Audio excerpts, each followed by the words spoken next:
Olá, seja muito bem-vindo. Começa agora o Tatersal, o programa que traz as principais informações sobre o mercado da pecuária. Certamente você já ouviu aquela frase do boi, só não se aproveita o berro, né? Pois é, eu arrisco a dizer que até o berro se aproveita, viu? Quando a gente fala em produção de gado, logo a gente lembra da carne. Mas a partir do animal são fabricados itens essenciais no nosso dia a dia que vão além da alimentação. Quer saber quais? Vamos acompanhar. Quem nunca mascou um chiclete ou se deliciou com um sorvete refrescante no verão? E falando em verão, as mulheres gostam de pintar as unhas com esmaltes vibrantes nesta época do ano. Esportes pé na areia, como o beach tênis, também ficam em alta. Chiclete, sorvete, esmalte, raquete. Parece uma combinação totalmente aleatória de produtos. Mas acredite, eles têm algo em comum. Alguém aí se arriscaria a dizer o que é? Não faço ideia. Não sei, não. Esses e tantos outros produtos consumidos e utilizados no nosso dia a dia têm a mesma origem: o boi. Dele se aproveita tudo. Vou te dar alguns exemplos. Os chifres e cascos são usados na fabricação de shampoo, condicionador, pentes ou qualquer tipo de plástico. Da pele do boi é extraído o colágeno, utilizado nos revestimentos de cápsulas de medicamentos e em cosméticos, como cremes e esmaltes. E tem mais benefícios importantes para a saúde humana. Do intestino são extraídos fios usados em cirurgias e até o início da década de 1980, a insulina, utilizada por pessoas com diabetes, era feita do pâncreas bovino. Será que as pessoas sabem de todos esses benefícios? Nossa, eu não sabia que isso tudo viria do boi. Não, eu não sabia. Mas é bom saber disso, né? Tipo, pente, escova, essas coisas, me surpreendeu bastante, porque eu não sabia. Sério. E ainda tem mais. Os pets também são beneficiados. Os ossos do boi, por exemplo, fonte de cálcio e fósforo, são utilizados na produção de farinhas e rações para cães, gatos e aves. E aqui as mulheres especialmente adoram os produtos. Do couro são feitos calçados, roupas, cintos, carteiras, bolsas e vários itens esportivos como bolas, tênis e raquetes. Não imaginava que eles tinham origem bovina. Nunca pesquisei, nunca pensei que fosse assim. Não fazia ideia. E na alimentação nem se fala na quantidade de produtos. Além daquela carne saborosa, a gordura é usada em sorvetes e produtos de confeitaria. Já as gelatinas têm tendões e ligamentos. Realmente são inúmeros os produtos fabricados com a ajuda dele. E ainda tem o lado sustentável. O sebo bovino hoje é a segunda principal matéria-prima na fabricação do biodiesel. Fica atrás somente do óleo de soja. Então também tem uma importante participação dentro do contexto da produção aí de biocombustíveis, o que é importante também para a cadeia, não só na geração de valor, mas também pensando nas questões sustentáveis. Para que tudo seja bem aproveitado, é essencial o trabalho do pecuarista lá no campo. O manejo deve ter um cuidado especial. Laser sabe bem disso. Toma cuidado nas vacinações, né, para não estragar couro, nas marcações, para não ter uma marca em locais do corpo onde vai depois inutilizar o couro. Então essa parte de cuidados que tem a ver com bem-estar, mas que ao mesmo tempo protege o couro para depois, né, para aproveitamento. Toda essa riqueza que o animal proporciona faz a economia circular. O Brasil tem o maior rebanho comercial do mundo. Atualmente são mais de 224 milhões de cabeças. Somos o maior exportador de carne bovina e também de couro. Deste produto, somente em janeiro deste ano, mandamos para fora mais de 39 mil toneladas para 50 países, o que gerou uma receita de 98 milhões de dólares. Pecuária é tudo. Primeiro, seja da importância do ser humano, aí você tem toda a importância que ele tem, que você tira daqui do boi, desde remédios, cosméticos, carne, leite, tudo que a gente usa para viver, sapato, cinto, quer dizer, tem toda uma gama de produtos que a gente usa no dia a dia que vem daqui da pecuária. Isso aqui a gente gosta de fazer e tenta fazer da melhor forma possível.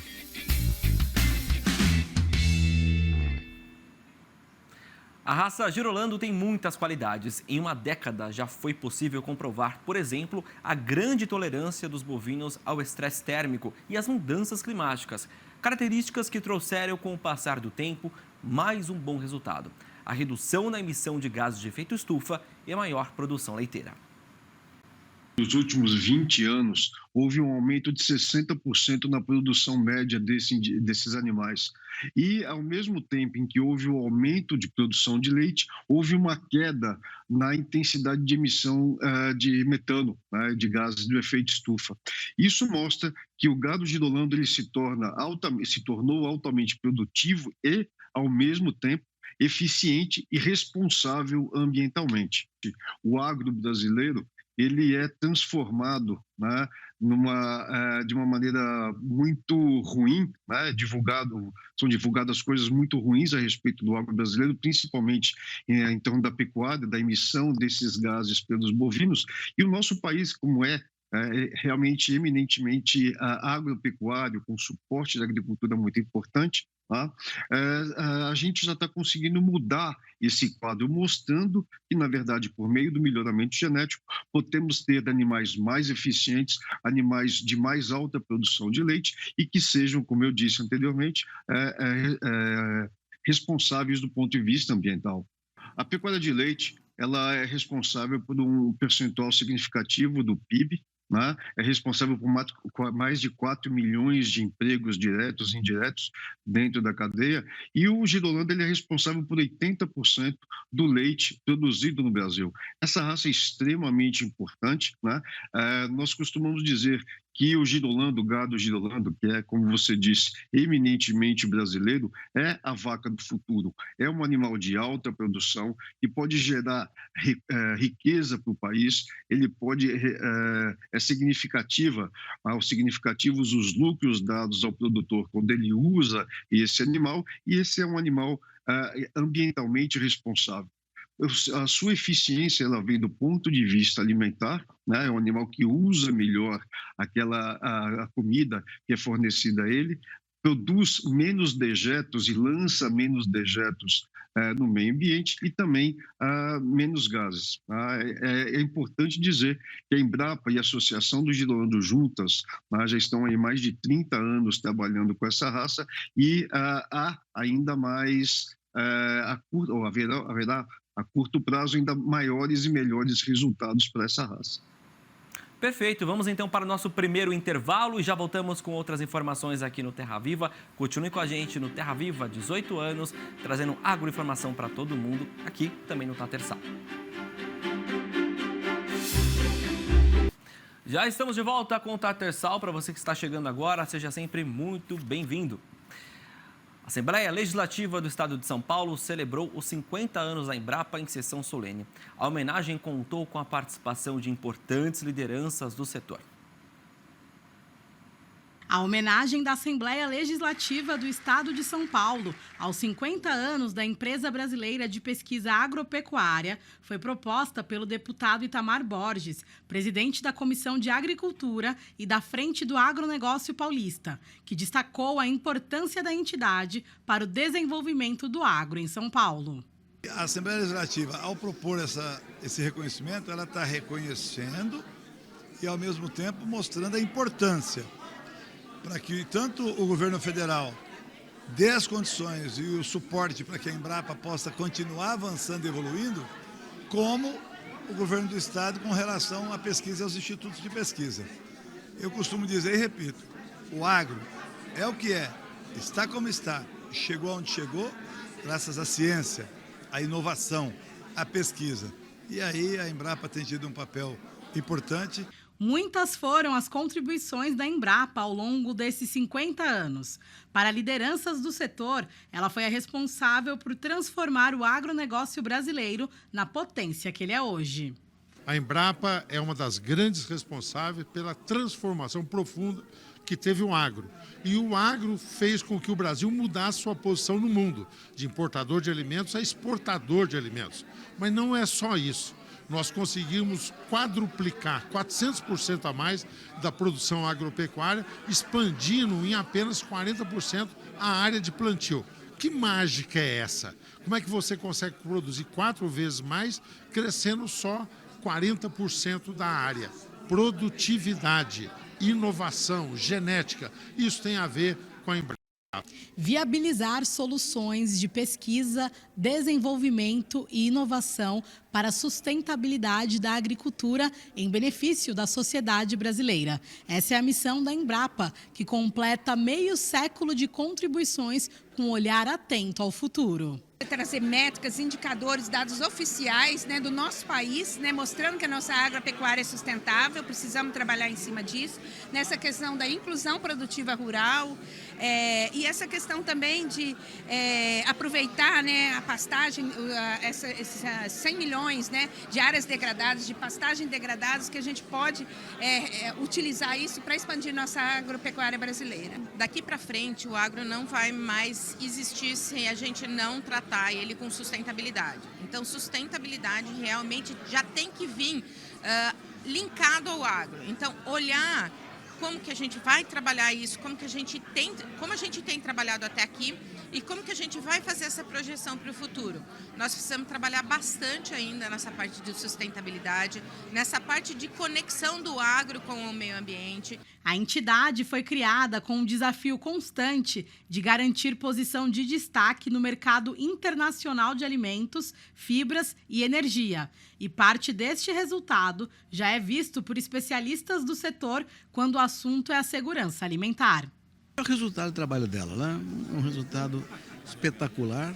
Transformou o Brasil, que era um país que importava alimentos. Quando a Embrapa foi criada, há 50 anos atrás, importava 30% nós consumimos e hoje exporta para quase 200 países do mundo inteiro. Esse é o resultado. O que importa é isso.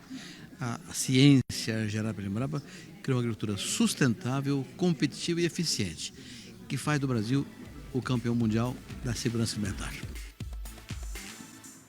É o nosso orgulho nesse meio século de existência. E em entrevista ao Band News TV, o diretor-presidente da Estância Bahia Leilões, Maurício Tonhá, destacou, além do trabalho árduo dos produtores brasileiros, a Embrapa, que também é fundamental para a transformação do agronegócio. Então, nós vimos nos últimos 50 anos uma verdadeira transformação. O Brasil saiu de um importador de alimentos, de um país totalmente dependente, para um país, eu diria que é o principal player do agronegócio, ou da segurança. Olha que interessante. O que é que traz segurança para o mundo? Alimento. Sem alimento não existe segurança, não existe paz, não existe trabalho, não existe produção, não existe educação. Então, o Brasil trouxe paz para o mundo. Aí tem que fazer referência ao Cerrado brasileiro, a Embrapa, com todo o seu conhecimento e a dedicação a partir do nosso ilustríssimo Alisson Paulinelli, né, que, quanto ministro, ajudou a fundar a Embrapa. Então, eu diria que estes 50 anos foram extraordinários. Eu acho que o grande legado destes últimos tempos foi realmente o conhecimento, a tecnologia, o estudo e, naturalmente, a qualidade dos homens e mulheres de botina do Brasil, que realmente fizeram deste país o principal país fornecedor de alimento para o mundo. Falou tudo, Maurício Tonhá. Nosso Tatersal agora faz mais um intervalo. Na volta, a gente traz outras informações para vocês aqui no Terra Viva, conectando você ao agro há 18 anos. Fica aí. Já estamos de volta aqui com o nosso Tatersal. Vamos direto para o nosso último bloco. Você que chegou agora, seja muito bem-vindo. Melhorar a qualidade do leite, ampliar a produção e agregar valor com a fabricação de queijo. Seu Teodoro e Dona Marta conseguiram esses objetivos com o apoio da assistência técnica e gerencial do Senar. Vamos acompanhar então como é que foi essa trajetória de sucesso que aconteceu lá no Piauí.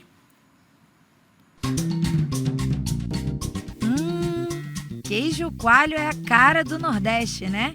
Pode ser consumido de várias formas e tem sabor e características únicos. Seu Teodoro garante que o dele é diferenciado. Toda a produção é feita na propriedade da família em Luiz Correia, no Piauí. O nome escolhido como marca do produto vem de um apelido de infância que caiu como uma luva: Sorriso. Com todos esses queijos produzidos pela dona Marta, esposa do seu Teodoro, não é difícil abrir aquele sorriso depois de provar. Me sinto de uma forma, na certa forma, assim, orgulhosa, porque é meu trabalho, eu não dependo de ser mandada por ninguém, eu faço o meu próprio horário, aí é só satisfação. Com muito esforço, Teodoro conseguiu organizar a propriedade. Segundo ele, se não fosse a parceria da família, nada seria possível. Quando o meu pai trabalhava, nós botava leite para uma cooperativa, que na época era uma associação, era bastante... A gente vendia o leite, tinha o dinheiro tudo certinho. Aí veio uma época que a gente botava leite 15 dias, passava 45 dias para receber uma quinzena. Nessa época foi muito difícil, eu quase parava. Devido à persistência dele e muita luta e garra para conquistar o mercado do queijo e manter a qualidade do queijo, dá para nós, produtor, não só eu, quanto outros que ele apoia, um conforto de produzir, vender e receber. Inspiração para o irmão e para toda a família. Eu estou muito orgulhoso de tudo que meu tio vem conquistando, porque a peleja é grande. No início, mesmo com o esforço coletivo, a produção de leite era baixa. Mas com a chegada do programa Agro Nordeste, o Raimundo, técnico de campo do Senar, identificou o que não estava dando certo. Quando o Senar iniciou o trabalho conjuntamente com o produtor, Teodoro, a produção era baixíssima, por volta de 45 litros de leite por dia, animais improdutivos, animais de genética ruim, certo? Então, com a vinda do Senar, passamos a incentivar o produtor a investir no rebanho, certo? Aumento desse rebanho, na genética desses animais. Outra mudança sugerida pela assistência técnica e gerencial do Senar foi a aquisição de uma ordenha mecânica. Essa ordenhadeira facilitou mais o desenvolvimento de outros manejos, melhorou a qualidade do leite e, com isso, o produtor também passou a cada vez mais ter uma visão de negócio do seu empreendimento, né, da atividade pecuária leiteira. Com um olhar empreendedor, os resultados não demoraram a aparecer. A produção de leite está em 300 litros por dia. Seguindo à risca as orientações, há um ano Teodoro também conseguiu montar e regularizar a queijaria. E os lucros foram só aumentando. Aumentou bastante, aumentou uns 20%. Assim, um aumento de 20% a mais na minha renda. E o resultado? Mais investimento na propriedade e no conforto para a família. Investir na casa, viu, uma reformazinha nas casas que a gente tem que ter Eu reformei, fiz uma reformazinha na cozinha, adquiri um carro depois que ele chegou também. Aqui no Laticínio e Sorriso tem queijo para todos os gostos. Tem ricota, tem com pimenta calabresa, com manjericão e até com doce de goiaba. E hoje a Marta produziu o tradicional e o com orégano para a gente experimentar. E eu já vou garantir o meu pedaço aqui agora. E eu não estava sozinha nessa degustação. Muito delicioso. Tá maravilhoso. Excelente. Muita qualidade e eficiência. A Martinha se garante. O seu Teodoro e a dona Marta são um exemplo de que com garra e orientação profissional é possível alcançar o sucesso. Hoje, o sorriso não fica estampado apenas nas embalagens dos queijos. Está iluminando o semblante de toda a família, que já é referência na região.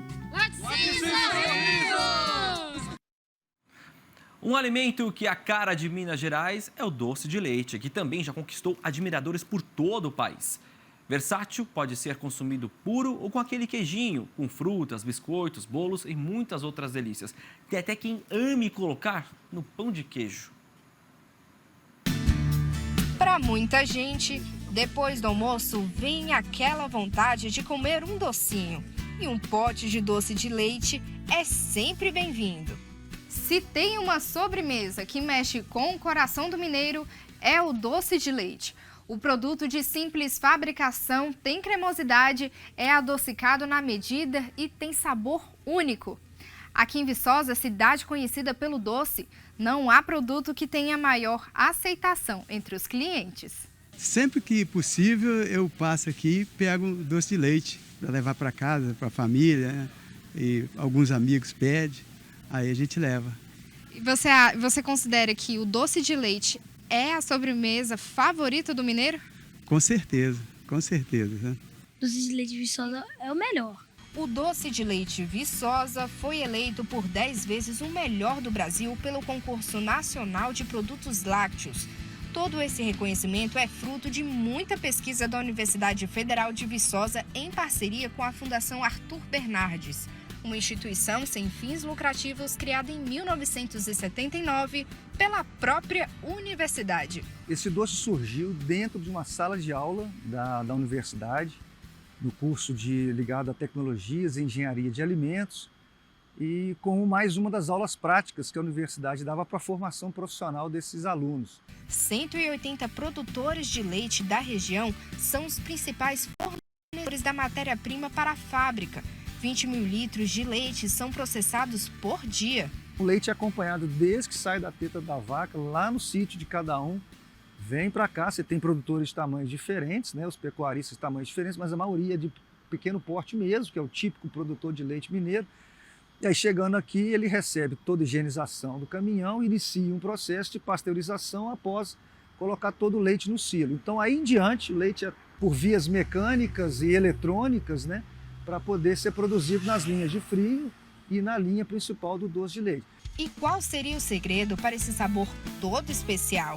Na fórmula do doce de leite, os ingredientes são os tradicionais: leite, bicarbonato de sódio e açúcar. Um dos diferenciais aqui é a quantidade do açúcar, que é menor. O doce também fica com uma textura que agrada e muito aos consumidores. O doce Viçosa, ele é mais cremoso e pastoso. Você sente e não é enjoativo, não é muito aquele doce forte. A diferença é essa.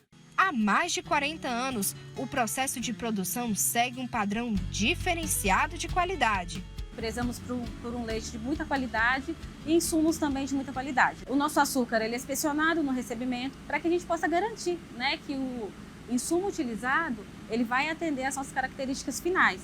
O nosso processo de fabricação ele é monitorado, né, então a gente encaminha para o laboratório para que o laboratório possa acompanhar durante o seu processo de fabricação se as características do doce de leite têm sido alcançadas. Leva mais ou menos 4 horas para poder ficar pronto o nosso processo de fabricação de doce de leite. Desde quando a gente começou o processo de produção lá na década de 80, a gente utiliza o mesmo formato, né, a mesma receita. O que mudou um pouquinho foi o tipo de equipamento. O doce de leite é vendido em um mercado que fica dentro do campus da universidade e de lá é distribuído para todo o país. Os consumidores podem optar pelo doce de leite tradicional, doce de leite com coco, com cacau e com café. Na Universidade Federal de Viçosa, os estudantes têm aulas práticas no Laticínio Escola. O Matheus e a Letícia são alunos do curso de Engenharia de Alimentos e aprendem muito sobre o controle de qualidade e legislação. A gente está vendo sobre gorduras que tem nos produtos, gorduras trans, que esse ano não pode ter mais, e outros tipos. E o doce de leite Viçosa passou? Vou olhar agora para você, ó. Vamos ver. Gorduras... Não tem gorduras trans, só saturadas e as totais, então... Tá dentro da lei. Eu acho que o doce de leite Viçosa ele é especial pela viscosidade dele, a textura, eu acho que é sensacional. E os sabores também, que são diversos sabores, e o de cacau é um dos meus preferidos. O doce impressiona inclusive os estrangeiros. Jensel é colombiano e faz mestrado em Juiz de Fora. O estudante percorreu quase 170 quilômetros para conhecer o tão famoso doce de leite. Ele pretende levar o produto para a família quando voltar à terra natal. Eu achei que é muito gostoso, tá muito...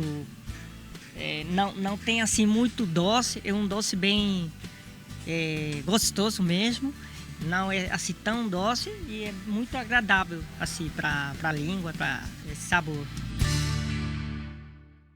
Tá aí, docinho de leite vai bem em qualquer momento. O nosso Tatersal de hoje vai ficando por aqui. Obrigado pela sua audiência. Continue com a gente aqui no Terra Viva, há 18 anos, conectando você ao agronegócio. Até mais. Tchau, tchau.